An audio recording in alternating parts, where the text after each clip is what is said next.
इस मूर्ति की खास बात यह है कि शिव और शक्ति एक ही मूर्ति में स्वरूपाकार है, इसलिए इसका प्रसाद भी भव्य रूप में भगवान को रोज अर्पित होता है। छोटा कैलाश है, समझ लो, छोटा कैलाश है। और छोटा कैलाश में भी आपको वो अनुभूति होगी अंदर घुसते ही जैसे हम साक्षात कहीं तीसरी दुनिया में आ गए। यहाँ मन को बड़ी शांति मिलती है, आनंद मिलता है। और ऐसा ही यहाँ भक्तों का जुड़ाव है, और ऐसे समर्पित भाव को कुछ भगत है जो रात दिन के कर में त्रिशूल जटा में गंगा, के कर में त्रिशूल जटा में गंगा और कंठ में विष का प्याला है।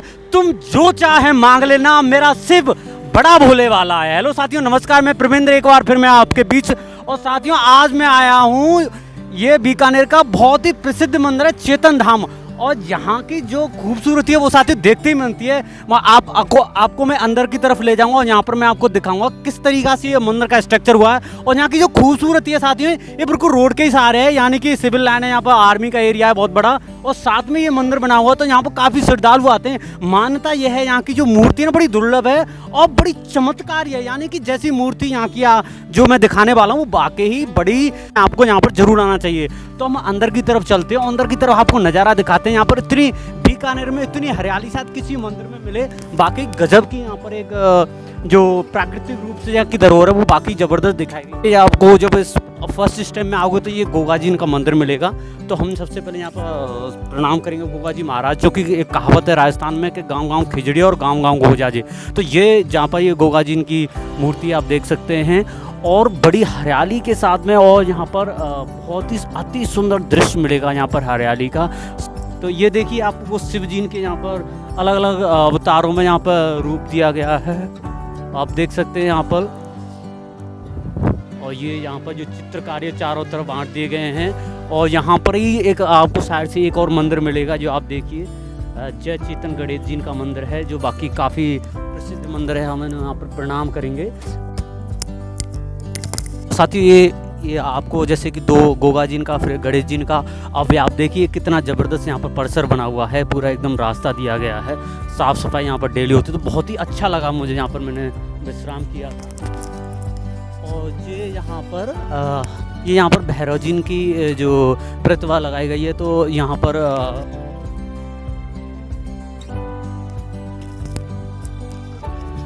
और साथ में ये देखो वृक्ष लगे हुए हैं, यहाँ पर ज़बरदस्त नीम के पेड़ हैं।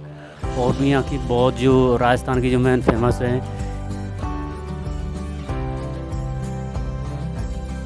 साथियों, अभी हम अंदर की तरफ चल रहे हैं। देखा हरियाली जो चारों तरफ छाई हुई है, बाकी कमाल की खूबसूरती है।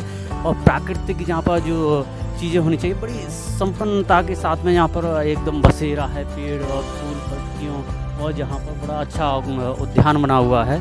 तो ये बड़ा ज़बरदस्त यहाँ पर जो कि रूप दिया गया है, देखते हैं आप चारों बगल। तो साथियों, अब हम मंदिर की जो मेन मंदिर है वहाँ पर परिसर में पहुँच चुके हैं। और यहाँ पर होती है शाम को और सुबह में आरती। यहाँ पर पूरा ये पांडाल आप देख रहे हैं पूरा भर जाता है, और काफ़ी लोगों की जनसंख्या में यहाँ पर औरतें, यहाँ पर पुरुष, यहाँ पर बालक, सभी लोग आते हैं। और यहाँ पर जो पूरी तरह से सामग्री यहाँ पर रखी हुई है, बड़ा ज़बरदस्त सी मंदिर है यहाँ पर। तो साथ ही जो मंदिर की खूबसूरती है यहाँ की, वो आपको बड़ी अवर्णनीय है। और ये मेरा स्मरणीय आपका जो अनुभव रहेगा इस मंदिर का, काफ़ी कुछ मुझे यहाँ पर यहाँ पर श्रद्धालु अभी आना चालू हो जाएंगे। तो यहाँ पर मैंने आरती भी की, यहाँ पर शाम को बैठा लोगों के साथ में बहुत वार्तालाप की। बहुत ही अच्छा दृश्य यहाँ पर आपको ये देखने को मिलेगा। ये पूरा आप मंदिर देख सकते हैं, चारों तरफ हरियाली से भरा हुआ ये मंदिर, जो कि बीकानेर की एक शान सी बन के रह जाती है। तो साथियों, अब हम आपको मंदिर के पूरे दर्शन कराते हैं, जो कि मैंने आपसे बताया था शुरुआत में ही कि यहाँ की जो मूर्ति है वो मैंने आज तक अभी तक ऐसी प्रतिमा है वो कभी नहीं देखी है। वो साथियों, जैसे कि मैंने मंदिर का पूरा विवरण दिया था और पूरा इस परिसर का जो भ्रमण कराया था, साथ में जो प्राकृतिक यहाँ पर जो सुंदरता है वो भी मैंने आपको दिखाई थी। सबसे यहाँ की जो खास बात थी, मैंने पुजारी से मैं बात करूँगा, और यहाँ की जो दुर्लभ तस्वीर है वो मैंने आज तक जितने भी मैंने जो मंदिरों का भ्रमण किया है वहाँ पर मुझे ऐसी प्रतिमा नहीं मिली है देखने को। तो वही मेरा सबसे पहले यहाँ पर जो एक कि ये मूर्ति एक्चुअली में ये कहाँ से बनी, कैसे बनी और यहाँ का प्रचलन कहाँ हुआ, और आप यहाँ पर जो पुजारी जी हैं वो कितने सालों से यहाँ पर उनकी पूजा कर रहे हैं। तो सबसे पहले तो अपनी जी आप अपना नाम बताइए थोड़ा सा। मैं राधे श्याम क्याड़ू यहाँ पर चेतन बाबा के चरणों में 36 साल से बाबा की चरणों में अपनी सेवाएं अर्पित कर रहा हूँ। और मैं पहले गवर्नमेंट में WO था और सर्विस करते हुए मैं सवेरे शाम बाबा की पूजा संभालता था। उसके बाद जब मेरा प्रमोशन हो गया तो मैंने 12 साल पहले वीआरएस से लेकर के बाबा की सेवा को एक दिन भी नहीं छोड़ने की बाबा की कृपा रही और वो आज तक निभरी है। जो प्रतिमा है वो मैंने आज तक ऐसी देखी नहीं, इतनी दुर्लभ है। इसका मुझे एक रहस्य बताइए, कैसे बनाई और कहाँ से जी आई है जी? मैं इसके बारे में, आपने बहुत अच्छा प्रश्न किया है।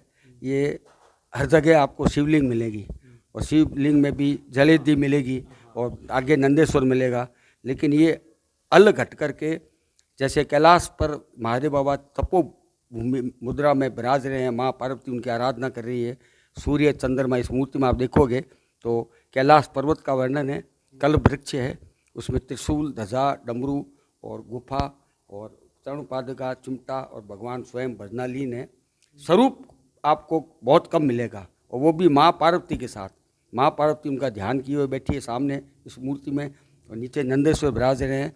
तो ये 150 से 200 साल पहले राजाओं के टाइम में कोई बहुत विलक्षण मुहूर्त में इस मूर्ति की स्थापना हुई थी और उसके बाद में ननियाल वाले कला कोठी वालों को राजाओं ने ये मंदिर देख रेख और व्यवस्था के लिए सौंपा था। यहाँ गोगा प्याऊ चलती थी। बीकानेर से लेकर के और सागर के बीच में केवल यही एक स्थान था जिसको चेतन महादेव के नाम से विख्यात था और यहाँ पर पहले आने जाने वाले ग्रामीणों को जल पिलाया जाता था, प्याऊ चलती थी। और यहाँ एक कुंड है जिसमें अभी 10 साल से गंगा जल भरा हुआ है। गंगा जल बाहर से आता है ऋषिकेश से और महादेव की शीश पे 10 सालों से अखंड रूप से शीश पे गंगा जल की धारा प्रवाहित होती है। और पूजा भी पिछले 10 सालों से इस मंदिर का जीर्णोद्धार भी मेरे बाबा की चरणों में जुड़ने के बाद 4 बार जीर्णोद्धार हो गया। ये चौथे स्वरूप में जो आपने भव्य रूप दिखा है, ये भी 36 साल बाबा की कृपा, यहाँ सब भक्तों की टीम की मेहनत और समझ लो कि मेरे पे बाबा की विशेष अनुग्रह कृपा थी कि उसके कारण मुझे नेतृत्व का अवसर मिला और आज तक 37 साल चल रहा है बाबा की सेवा में लीन है। इस मूर्ति की खास बात यह है कि शिव और शक्ति एक ही मूर्ति में स्वरूपाकार है, इसलिए इसका प्रसाद भी भव्य रूप में भगवान को रोज़ अर्पित होता है। शिवरात्रि के दिन बहुत भव्य मेला लगता है। पूरे इस बीकानेर भूभाग में सबसे प्रतिष्ठित और सबसे पुराना ये मंदिर है और इसका चेतन महादेव की जगह चेतन धाम यूँ बन गया। इसमें गणेश जी, गोगा जी, भैरू जी, माता जी, हनुमान जी का सबका यहाँ पर विराजने का कार्यक्रम चल रहा है। तो ये धाम बन गया।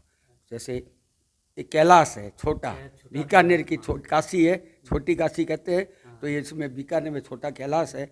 कल्प वृक्ष के ऊपर है, 2 पीपल के बीच में है और पानी का गंगा जल का प्रवाह भगवान पे हर समय प्रवाहित होता है।